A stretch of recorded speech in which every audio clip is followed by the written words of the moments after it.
ऐसा डाकू जो लोगों की अंगुलियां काटकर गले में पहनता था, फिर बन गया संत। डाकू अंगुलीमाल जंगल से गुजरने वाले राहगीरों को मारकर उन्हें लूट लेता और फिर उनकी अंगुलियां काटकर अपने गले में पहनता था। एक बार डाकू अंगुलीमाल का गौतम बुद्ध से सामना हुआ। तो क्या हुआ, आइए जानते हैं। आगे बढ़ने से पहले कमेंट में नमो बुद्धाय लिखे।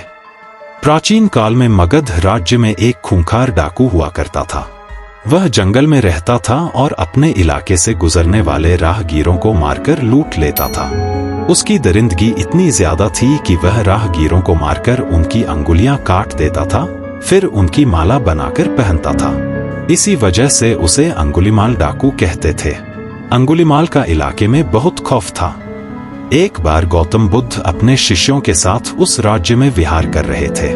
वह एक गांव में पहुंचे और रात्रि विश्राम किया। वहां के लोगों में एक अलग तरह का खौफ था। जब बुद्ध ने उनसे डरने की वजह पूछी तो उन्होंने कहा कि हमारे पास के जंगल में अंगुलीमाल नाम का एक खूंखार डाकू रहता है। वह लोगों को बहुत बेरहमी से मार डालता है। यहाँ और आसपास के गांवों के कितने ही लोगों को वह मार चुका है। बुद्ध ने श्रावकों से कहा कि वह उस खूंखार अंगुलीमाल डाकू से मिलना चाहते हैं। तब लोगों ने बुद्ध को उसके पास जाने से मना कर दिया। उन्होंने कहा कि उसके सामने जो भी आता है वो उसे छोड़ता नहीं है। आप क्यों अपनी जान जोखिम में डाल रहे हैं? मगर बुद्ध ने कहा कि वह उस डाकू से जरूर मिलेंगे। बुद्ध की यह जिद देखकर उनके शिष्य भी भयभीत हो गए। फिर बुद्ध अकेले ही जंगल की ओर निकल पड़े। अंगुलीमाल की दूर से उन पर नजर पड़ गई। वह भी सोचने लगा कि इस जंगल में 50 से 100 लोग भी एक साथ आने से डरते हैं और एक सन्यासी अकेला चला आ रहा है। आखिर क्यों? अंगुलीमाल तुरंत गौतम बुद्ध के पास तेजी से दौड़कर पहुंचने लगा। बुद्ध ने अंगुलीमाल को देख लिया मगर कोई प्रतिक्रिया नहीं दी। वह अपने कदम बढ़ाकर चलते रहे। यह देखकर अंगुलीमाल रुक गया। अंगुलीमाल का चेहरा बहुत डरावना था। उसने गले में इंसानों की कटी हुई अंगुलियों की माला पहनी हुई थी। उसकी आंखों में वहशीपन झलक रहा था, मगर बुद्ध के चेहरे पर बिल्कुल भी डर का भाव नहीं था। अंगुलीमाल ने बुद्ध से कहा कि हे सन्यासी, तुम्हें मुझसे डर नहीं लगता क्या? मैंने न जाने कितने ही लोगों को मौत के घाट उतारा है। मेरे गले में लटकी यह माला इस बात की गवाह है। बुद्ध ने बड़ी शालीनता से उसका उत्तर दिया। उन्होंने कहा कि तुझसे भला मैं क्यों डरूं? यह बात सुनकर अंगुलीमाल का क्रोध और बढ़ गया। उसने कहा, मैं चाहूं तो अभी तुम्हारी सिर धड़ से अलग कर दूं। बुद्ध बोले कि मैं तुझ जैसे कायर से नहीं डरता। मैं उससे डरूंगा जो वास्तव में ताकतवर है।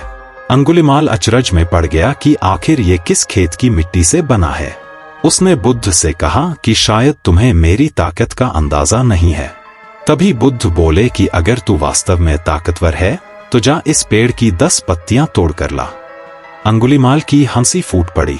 वह राक्षसों की तरह जोर जोर से हंसने लगा और बोला, बस सिर्फ 10 पत्तियां? अरे पत्तियां तो क्या, मैं पूरा पेड़ ही उखाड़ ले आता हूं। बुद्ध ने कहा कि पूरा पेड़ उखाड़ने की कोई जरूरत नहीं है, सिर्फ उसकी 10 पत्तियां तोड़ कर लाओ। अंगुलीमाल तुरंत पेड़ के पास पहुंचा और 10 पत्तियां तोड़कर वापस बुद्ध के सामने आ गया। उसके चेहरे पर हंसी अब भी खिल रही थी। अब बुद्ध ने बोला कि जाओ इन पत्तियों को जहां से तोड़ा है वहां वापस जोड़ दो। अंगुलीमाल की हंसी अचानक गायब हो गई। उसने कहा, यह कैसे हो सकता है? एक बार टूटने के बाद पत्तियां वापस कैसे पेड़ से जुड़ सकती हैं? फिर बुद्ध ने अंगुलीमाल से कहा कि उस चीज को तोड़कर कोई ताकतवर नहीं होता जिसे वापस न जोड़ा जा सके। तू इंसान का सिर धड़ से अलग कर सकता है लेकिन उसे वापस नहीं जोड़ सकता। असली ताकत तो उसमें होती है जो टूटे हुए को वापस जोड़ दे। अंगुलीमाल के चेहरे के तोते उड़ चुके थे। बुद्ध की बातें सुनकर वह चुप हो गया था। उसके पास बुद्ध के कथन का कोई जवाब नहीं था। उसे खुद से ग्लानि होने लगी कि वह वास्तव में ताकतवर नहीं है।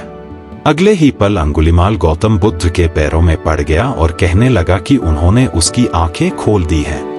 अंगुलीमाल ने बुद्ध से उनकी शरण में लेने का आग्रह किया। बुद्ध ने अंगुलीमाल को अपना शिष्य बना दिया और बाद में वह संत बन गया।